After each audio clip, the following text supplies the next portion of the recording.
So hello and welcome to this NPTEL course Introduction to Cultural Studies, where we'll begin with a new text today. And the text we'll start off with today is Michel Foucault's essay, What is an Author?, published in 1969.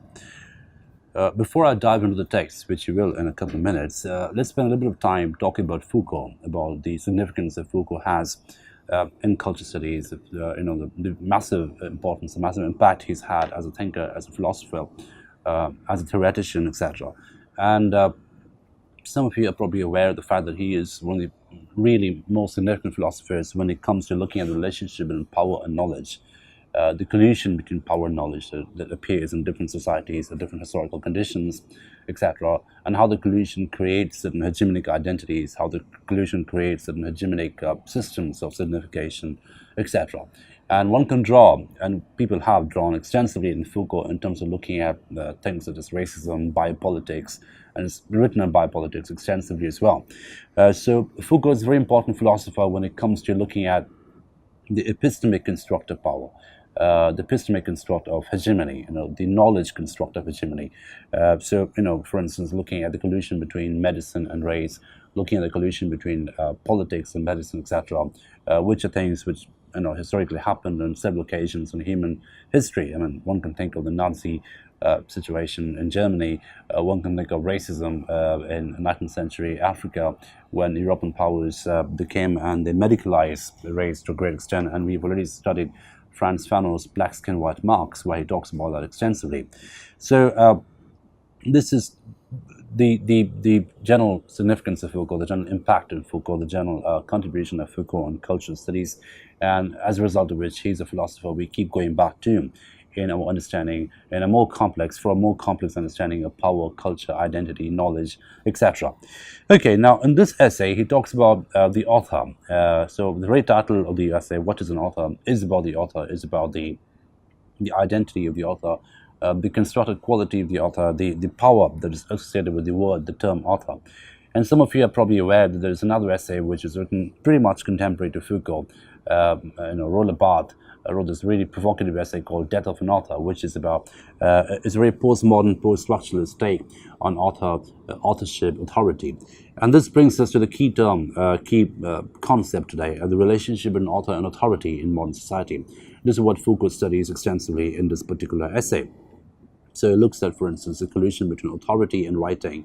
The writer as an author, the writer is someone who generates authority, the writer is someone who generates hegemony by being visible, by being readable, by being scriptable, etc. And the scriptability, visibility, readability of the author is, in a way, sort of ties to greater powers, broader powers of politics, medicine, race, etc.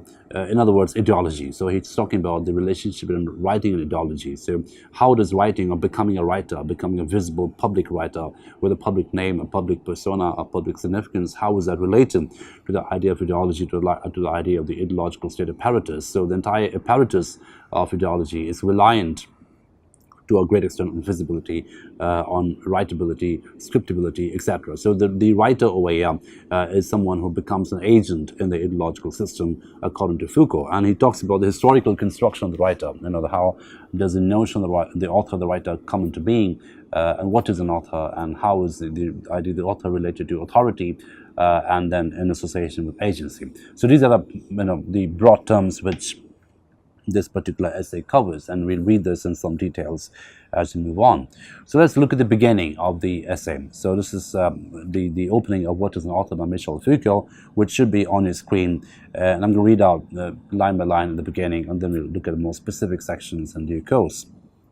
So he opens with by saying that the coming into being of the notion of author constitutes the privileged moment of individualization in the history of ideas, knowledge, literature, philosophy, and the sciences. So it becomes a privileged moment of individualization. So the rise of the individual, the formation of the individual is sort of signposted by the figure of the author. So the notion of the author is that privileged moment when the individual becomes important, is condensed into a figure in the history of ideas, knowledge, literature, philosophy, and the sciences. So all these different epistemic branches that Foucault talks about those are the branches in which the author finds his formation. So it's a privileged moment of identity formation, where the author becomes a privileged identity formation in a history in the context of ideas, knowledge, literature, philosophy, and sciences. So who is the author? Who has written what? Who is the author of a certain text?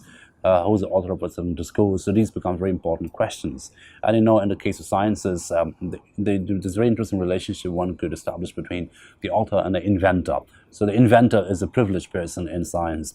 The inventor is a person with a patent, the person with authorship over a certain discovery, over a certain invention, etc. And again, the idea of authorship generates further more complex ideas of authority, agency, etc. And obviously, as you can understand by now, all these are related to the idea of ownership. So who owns the ideas, who owns the invention? So these become very complex questions in sciences as well.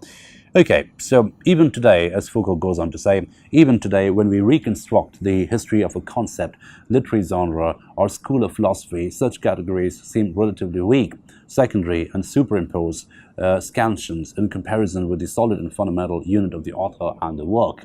So the unit of the author and the work, the relationship between the author and the work, that becomes the all-important function in pedagogy today and in epistemic structures today. So that kind of a relationship is something that's highlighted by Foucault, and obviously you can see very clearly that this is completely in collusion with very patriarchal, phallogocentric notion or system of signification, where there's always the law of the father, the law of the written word, and in that law, in that landscape of law, the author becomes a very important figure because the author carries authority, the author carries ownership, the author carries epistemic entitlement, as it were, in terms of being located in a privileged position in the narrative of knowledge and the narrative of discovery and the narrative of invention, etc. Okay, so, and then he goes on to say what he doesn't want to do in this particular essay, what are the objectives of this particular essay. And I quote, "I shall not offer here a socio-historical analysis of the author's persona. Certainly, it will be worth examining how the author became individualized in a culture like ours, what status he has been given, at what moment studies of authenticity and attribution began, in what kind of system of valorization the author was involved, at what point we began to recount the lives of authors rather than of heroes, how this fundamental category of the man and his work criticism began." So you see, what Foucault seems to suggest over here, that in modern society, the author has replaced the hero. The hero was, in classical times, the hero was the doer of great deeds. The hero was an extraordinary person, someone who's different in kind and also sometimes different in degree, also sometimes in kind from the other people, from the common man. So here was an uncommon man, an extraordinary person, right? And you can think of the Byron poem, which begins with, "I want a hero, an uncommon want." So, the hero was a privileged person, a person that people looked up to in terms of extraordinary abilities. That could be political, military, epistemic, all kinds of extraordinary abilities were conferred on the hero. Now, what Foucault suggests over here is very interesting. He says quite clearly that the author has replaced the hero in modern society. So the author becomes an important person because the author is connected with the idea of authenticity, with the idea of originality, with the idea of authority in modern society. And that's something that he's very interested in. How does it come into being? How does this formation of the author happen? How did it happen historically? Okay, for the moment, however, I want to deal solely with the relationship between text and the author, and with the manner in which the text points to this figure that, at least in appearance, is outside and anticipates it. So, it's looking at the relationship between text and the author is someone outside the text, someone who begins to form the text, someone who's the procreator of the text in a certain sense, someone who fathers the text, sires the text in a way. So again, we're looking at the author as a father figure over here, and that's something again that Roland Barthes had talked about as well. So again, this is part of the phallogocentric economy in which the author becomes a privileged position, in which the author becomes a privileged persona, and that privilege is something which is analyzed and examined by Foucault in this essay. And then he mentions Beckett, he quotes Beckett, and in order to sort of highlight the point, where he says, "Beckett nicely formulates the theme with which I would like to begin. What does it matter who is speaking?" Someone said, "What does it matter who is speaking?" And this indifference appears one of the fundamental ethical principles of contemporary writing or literature, right? So he mentions Beckett in the sense that, Becketts Indifference, that particular quote that we just read out, and it should be on the screen. What does it matter who is speaking? Someone said, what does it matter who is speaking? So this indifference towards the source of the text is something that Foucault takes up, and he sort of uses that in his analysis of the author in postmodern times, in the times that we live in today. I say ethical because this indifference is really not a trait characterizing the manner in which one speaks and writes, but rather a kind of immanent rule, taken up over and over again, never fully applied, not designating writing as something completed but dominating it as a practice. Since it is too familiar to require a lengthy analysis, this immanent rule can be adequately illustrated here by tracing two of its major themes. So it's beginning to map out two major themes in the idea of authorship in modern society. What are the two themes? And then it goes on to elucidate the themes. First of all, we can say that today's writing has freed itself from the theme of expression.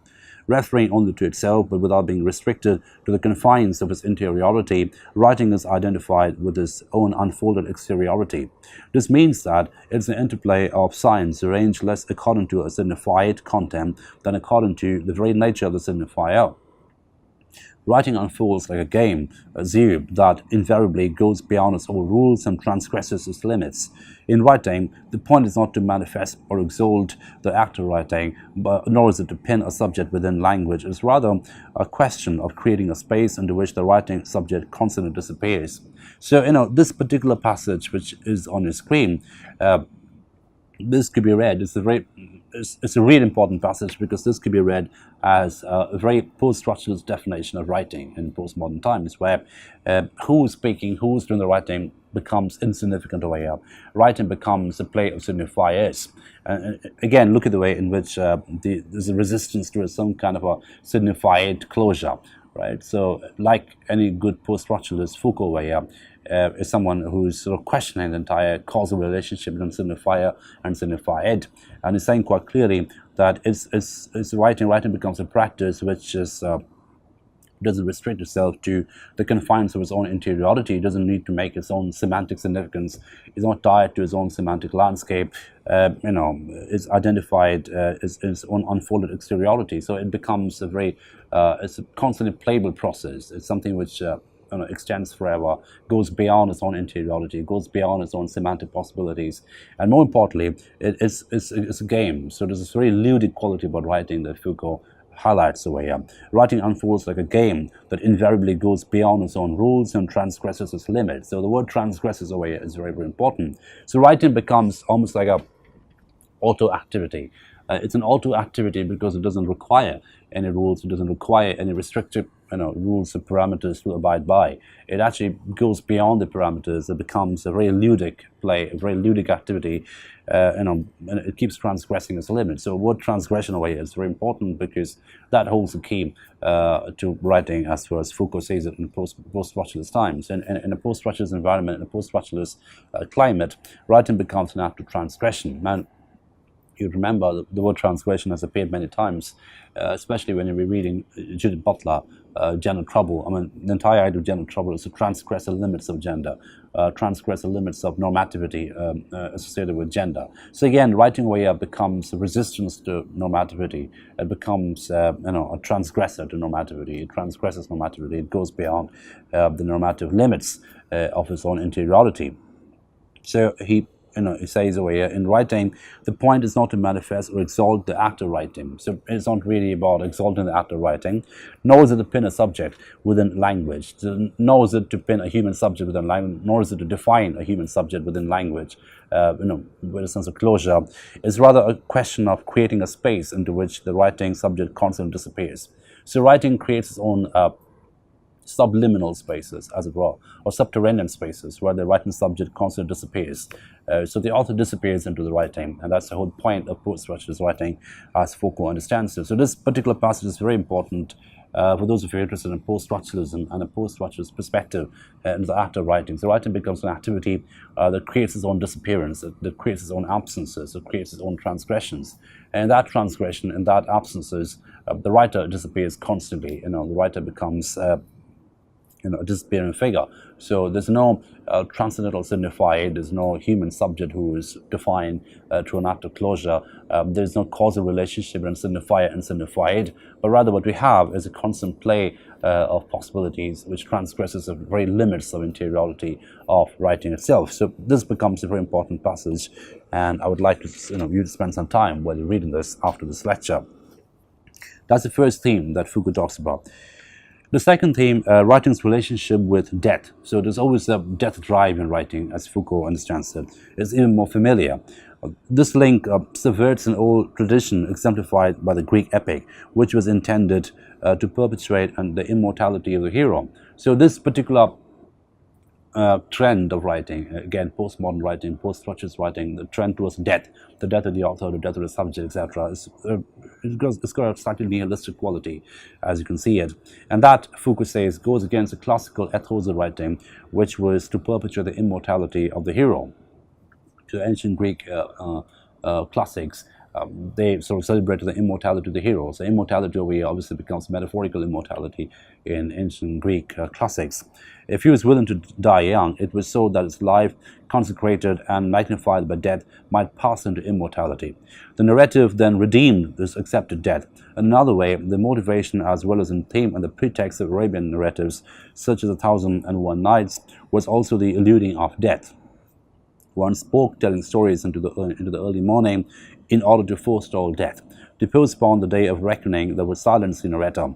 Cesarade's narrative is an effort renewed each night to keep death outside the circle of life. So, this is an allusion to 1001 Nights, which has this classical archetypal storyteller, the Cesarade, who tells a story to the emperor every single night. And each story ends with the beginning of the next story. So the emperor would come back, listen to the story the following night. In that process, Cesarade, the storyteller, would be alive forever, because the condition was the moment she would stop telling a story, she'd be beheaded, she'd be killed.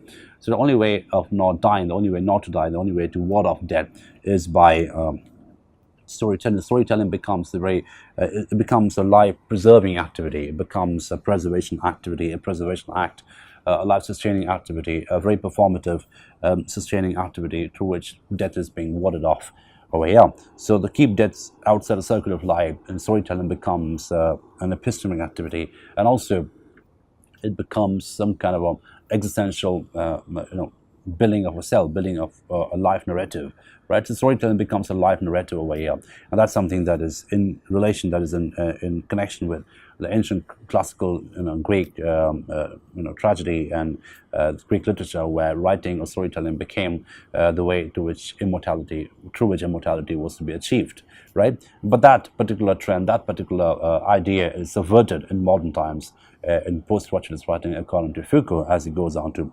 elucidate.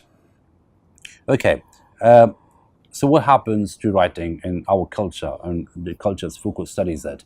And again, this is a very important passage, because this is one of the reasons why we're looking at this particular text on cultural studies codes, because it looks at a relationship between writing and culture. So what kind of writing are we talking about when we look at culture today? What is writing immortal at all? Does writing or storytelling aspire to be immortal at all? Or is it like a self-killing activity, something which has a dead drive inherent inside it? And that's something that Foucault examines over here. Our culture, and I quote, this should be on the screen, our culture has metamorphosed this idea of narrative or writing as something designed to ward off death. Writing has become linked to sacrifice, even to the sacrifice of life. It is now a voluntary effacement that does not need to be represented in books, since it is brought about in a writer's very existence. The work, which once had a duty of providing immortality, now possesses the right to kill, to be its author's murderer, as in the case of Flaubert, Proust, and Kafka. That is not all, however. This relationship between writing and death is also manifested in the effacement of the writing subject's individual characteristics. Using all the contrivances that he sets up between himself and what he writes, the writing subject cancels out the signs of his particular individuality. As a result, the mark of the writer is reduced to nothing more than the singularity of his absence. He must assume the role of the dead man in the game of writing. So this is a complete contrast, a complete subversion, or inversion rather, of the classical principles of storytelling, whereby storytelling was meant or designed to sort of elevate the individual, immortalize the individual, immortalize the writer or the author, etc. However, in a culture that Foucault examines here, it's just a reverse. The writing becomes an activity towards deadness, an activity towards disappearance, as we just saw initially a little while ago. So writing and death become entangled with each other. The death of the author becomes, part of the process of writing itself. So the author is effaced away. The author, cancels out its own individuality, and the text takes over. Right, the text takes over as a subject over here. So as a result, the mark of the writer is reduced to nothing more than a singularity of his absence. So the only way the author can be present in post-structuralist writing in a postmodern text is through an absence, and that's a very important condition that Foucault examines over here. He must assume the role of the dead man in the game of writing. So deadness becomes a condition of writing. So he must be a dead man. He must disappear as a writer. He must disappear as an author in the whole process of writing. The process of writing consumes the author completely. So there is a slightly cannibalistic quality of writing that Foucault examines over here in modern writing and modern post-structuralist writing. The author disappears into the text, and the author is only marked by his absence in a particular text, in complete contrast to the classical presence of the author, the classical immortality of the author in ancient texts. Okay. None of this is recent. Criticism and philosophy took note of the disappearance or death of the author some time ago, but the consequences of the discovery of it may have not been sufficiently examined, nor has its import been accurately measured. A certain number of notions that are intended to replace the privileged position of the author actually seem to preserve the privilege and suppress the real meaning of its disappearance. I shall examine the two of these notions, both of great importance today. So Foucault says over here that there are certain notions which are supposed to replace the privileged position of the author. However, they end up preserving the privilege, and he's going to examine those notions which are paradoxically preserving the notion of the privilege of the author, because these are notions which are supposed to do away with the significance of the author altogether, but they end up preserving the author in a paradoxical way. And Foucault is going to he sets out to examine the paradox, and he shall examine two of these conditions, both of great importance today. Okay, so what are the conditions through which the author is actually preserved on the pretext of being done away with? Okay, so the first is the idea of the work over. It's a very familiar idea, a very familiar thesis, that the task of criticism is not to bring out the work's relationships with the author, not to reconstruct through the text a thought or experience, but rather to analyze the work through its structure, its architecture, its intrinsic form, and the play of its internal relationship. So that's the very familiar idea of criticism, to do away with the biographical, the autobiographical, existential, the biological presence of the author, and to read the text as a text, to analyze the text as a structure, as an architecture, in a formal analysis, etc. At this point, however, a problem arises. What is a work? So the obvious question which comes over here is, when he's saying that we need to study a work and not the author. We need to study a work with its intrinsic principles, with its intrinsic architecture, with its designs, with its structures. The obvious question that comes at this point is, what is a work? How to define a work? Okay, so what is a work? What is this curious unity which we designate with as a work? So there is a presupposed unity that we have when we say the word work over here. Of what elements is it composed? Is not what an author has written. Difficulties appear immediately. If an individual were not an author, could we say that what he wrote, said, left behind in his papers, or what has been collected from his remarks could be called a work? When Sade was imprisoned, this is Marquis de Sade who wrote this really interesting and series of texts which are now classified as sadism, cruel literature, of tale of cruelty, etc. When Sade was not considered as an author, what was the status of his papers? Simply rolls of paper onto which he ceaselessly uncoiled his fantasies during his imprisonment. So Foucault over here is examining the ontology of work, the ontology of author. So how does something written become a work? How does something written become a work of literature? So it gives an example of Sade. When Sade was not considered to be an author, when someone is not considered to be an author, what has been written at that point in time, would that be considered to be a work, right? And the answer obviously here is no. So the author is a condition, is a precondition through which something becomes a work. So it's a very basic argument, but at the same time it's a very complex argument as well. What Foucault is saying over here is essentially this, that in order for a written text to become a work of literature, to become a work of any significance, politics, literature, science, etc., the writer must be acknowledged as an author, right? So if someone's just writing, someone's scribbling away on a piece of paper inside a prison, if that person is not considered to be an author, then those are just scribbles and not works.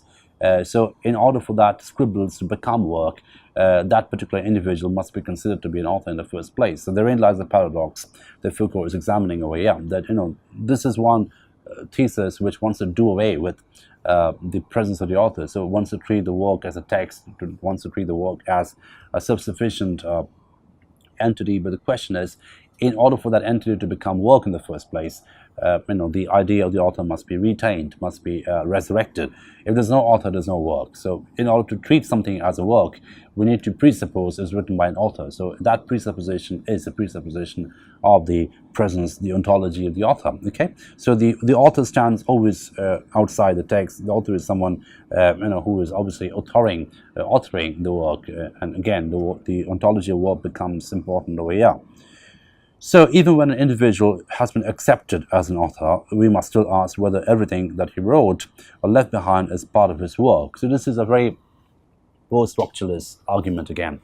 So Foucault is saying, he's asking two questions. First of all, is that if we consider something to be a work, are we not also simultaneously considering that it's written by an author? So in every work must have an author. So the very thesis that we are treating a text as a work, which is intrinsic form, which is intrinsic play, what is intrinsic energy, and we're not considering the author at all, that is actually a fallacy, because the very moment we are considering that as a work, we're also simultaneously considering that it's written by an author. So the presence of the author is always there in that particular argument. And secondly, if we consider, suppose we accept an individual, we acknowledge an individual to be an author, so in that case, the other question becomes also relevant. So that doesn't mean that everything he wrote should be considered to be a work. Right, so if Nietzsche, for instance, wrote, vegetable prices on a piece of paper, would you still consider that to be a work by Nietzsche, a work of philosophy by Nietzsche, in the same way as we would consider, his thesis on history, his thesis on civilization, etc. Okay, so again, that becomes a very contentious, a very complex question, and obviously there's no neat answer to this. Okay, so even when an individual has been accepted as an author, we must still ask whether everything that he wrote, or left or said behind is part of his work. The problem is both theoretical and technical. When undertaking the publication of Nietzsche's works, for example, where should one stop? So, this is a question that Foucault asks. So, how do you make the filtration? How do we sort of map out what is work and what is not work when it comes to a writer like Nietzsche, or for the matter, any writer? Surely everything must be published, but what is everything? So again, these are very ontological questions that Foucault is asking. Everything that Nietzsche himself published, certainly. What about the rough drafts for his works? Obviously, the plans for his aphorisms, yes. The deleted passages and the notes at the bottom of the page, yes. What if within a workbook filled with aphorisms one finds a reference, the notation of a meeting or of an address or a laundry list? Is it work or not? Why not? And so on ad infinitum. So suppose, these are very almost sort of mischievous questions that Foucault is asking, and obviously these are questions which are really relevant when it comes to defining something as a work. So he's saying, essentially, suppose we consider Nietzsche to be a writer, and by that consideration, by that logic, what he wrote is a work, right? So with that particular principle, with that particular assumption, let's go to Nietzsche's works. Now, obviously, whatever is published is his work. But what about the things he did not publish, but things he wrote but did not publish? The rough drafts of things which he published, would we consider those to be work as well, right? Now, if we take a look at the rough draft, suppose we find a scribble on the rough draft, suppose we find an unrelated argument in the rough draft, a laundry list in the rough draft, would we consider that to be work as well? So these are very important questions, again, very ontological questions that Foucault is asking over here. Okay, so ad infinitum, we can just go on forever asking these questions. How can one define a work amid the millions of traces left by someone after his death? A theory of the work does not exist. An empirical task of those who naively undertake the editing of works often suffers in the absence of such a theory. There's no work theory, there's no working theory or working definition of work, if you allow me a little bit of pun. So this is what Foucault is saying, that there is no theory, there's no grand theory about what is a work and what is not a work. So, and this is why people who naively undertake to edit works of writers, they suffer a lot in the absence of such a theory, because they don't quite know what to put in, what to put out. Suppose you're editing the collective works of Kafka and everything that Kafka wrote, and you want to bring it together into one volume. It's a very ambitious project. Now, if you go back, if you archive and find out some letters that Kafka wrote, and those letters may be completely mundane, letters he wrote to his friends about, maybe some kind of a social thing, some neighborhood gossip, some laundry list, as was an example given by Foucault, the rise of vegetable prices, would we consider those instances, would we consider those anecdotes to be works of Kafka as well? So there's no, the theory, there's no grand narrative, there's no grand, design in terms of looking at this, differences. There's no way, there's no theory which can map all the differences between what should be considered to be work and what should be considered to be non-work. We don't know the theory at all, and as a result of which, people who naively undertake to editing of these works often suffer in the absence of such a theory. Okay, and then he goes on to say, we could go even further, and this should be on the screen. Does the 1001 Nights constitute a work? So, he gives an example of the classical, the archetypal storytelling, the 1001 Nights. Would we consider that to be a work? What about Clement of Alexandria's miscellaneous Diogenes' latest lives? A multitude of questions arises with regard to this notion of the work. Consequently, it is not enough to declare that we should do without the writer, the author, and study the work itself. So this definition, this idea that we should do away with the author entirely and look at the text as a self-sufficient text, is something that is erroneous according to Foucault, because we can't have a text without the author, because the moment you consider something to be a text, consider something to be a work of literature, we are automatically presupposing the presence of the author outside of it. Okay, so the word work and the unity that it designates are probably as problematic as a status of the author's individuality. So the author's individuality becomes obviously very problematic, but so does the supposed unity of the work of art, the work of literature. So if you are going for unity, if you're looking at a work as a unified ontology, as a unified presence, as a unified entity, then obviously that becomes as problematic as the unified identity of the author behind it. Okay, another notion which has hindered us from taking full measure of the author's disappearance, blurring and concealing the moment of this effacement and subtly preserving the author's existence, is a notion of writing or literature. When rigorously applied, this notion should allow us not only to circumvent references to the author, but also to situate its recent absence. The notion of writing, as currently employed, is concerned with neither the act of writing nor the indication, be it symptom or sign, of a meaning that someone might have wanted to express. We try with great effort to imagine the general condition of each text, the condition of both the space in which it is dispersed and the time in which it unfolds. So he talks about the idea of writing in modern times, and he says that's a very insufficient idea, because ideally, if you look at the act of writing as an end in itself, it should ideally allow us to circumvent references to the author, but also to situate its recent absence. The notion of writing, as currently employed, is concerned with neither the act of writing nor the indication of a meaning that someone might have wanted to express. We try with great effort to imagine the general condition of each text, the condition of both the space in which it's dispersed and the time in which it unfolds. So over here, writing becomes an aphoretic activity according to Foucault. And that's something he talks about in an ideal condition.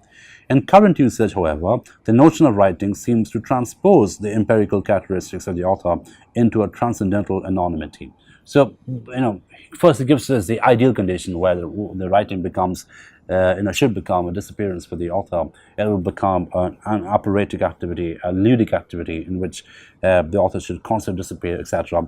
However, what happens in real life, what happens in real conditions, Foucault would argue, is that writing seems to transpose the empirical characteristics of the author into a transcendental anonymity. So, by making the author into a transcendental anonymity, it actually replicates the structure of the author. So it replicates, it ends up becoming a transcendental signified, right? So even if the signified is an absence, that too becomes signified in some sense, right? And that's something that Foucault is underlining away. So he says that what we had initially was that the author was an all-important persona behind the work, and there was a transcendental quality about that kind of signified. Now what we have today is the author has become a transcendental absence, and that too has become a transcendental signified. So in a way, there's a structural replication that has happened over here without any change at a functional level. We are content to efface the more visible marks of the author's empiricity by playing off one against the other two ways of characterizing writing, namely the critical and the religious approaches. Giving writing a primal status seems to be a way of retranslating in transcendental terms both the theological affirmation of the sacred character and the critical affirmation of his creative character. To admit that writing is, because of the very history that is made possible, subject to the text of oblivion and repression, seems to represent, in transcendental terms, the religious principle of the hidden meaning and the critical principle of implicit signification, silent determinations, and obscured contents which give rise to commentary. So again, he looks at the paradoxical commonality between religious interpretation and critical interpretation, in the sense that both are looking for some hidden meanings inside the text, some transcendental meaning inside the text. So he says he's looking at how modern critical usage is actually structurally replicating the original idea of the author in albeit through an absent ontology, but the ontology of absence, but it's still an ontology. It's still an ontological presence, which is there very much as part of the text. To imagine writing as absence seems to be a simple repetition. So, as I said, it's a structural repetition or simple repetition to imagine writing as an absence. So, and that absence becomes a transcendental signified in some sense, just like a pure, holy, sacred presence. So, sacrality and absence are both ontologically similar to each other, where in terms of being transcendental in quality. Okay.